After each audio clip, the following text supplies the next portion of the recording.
My children, there are moments when words can no longer settle a quarrel.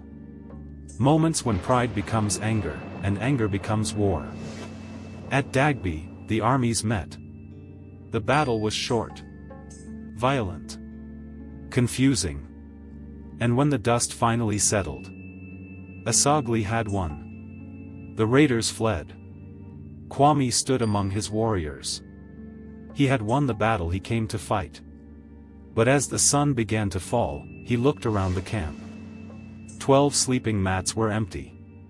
12 men who had marched beside him that morning would never return home. And among the captured raiders was a young boy, calling for his mother. For the first time, the young king felt something heavier than a crown. Regret. That night, Kwame sat beside the fire. He could no longer celebrate his victory. Nanaya sat quietly beside him. The young king stared into the flames. "Take me to the Baobab," he finally said. So, at dawn, Kwame went alone into the grasslands.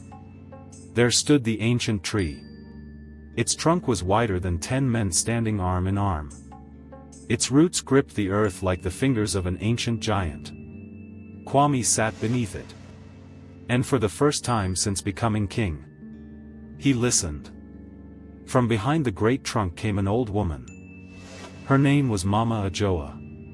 She had lived beside that baobab for as long as anyone could remember. She looked at the young king and asked, "What did you see on your march to Dagbe?" Kwame told her of the battle, of the men who had fallen, of the young raider crying for his mother. Mama Adjoa listened. Then she placed her hand upon the ancient tree. "This tree has survived drought," she said.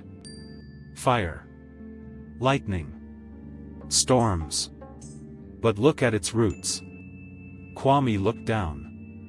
The roots stretched wide beneath the earth. The tree survives because it knows how to bend, how to endure, and how to remain rooted.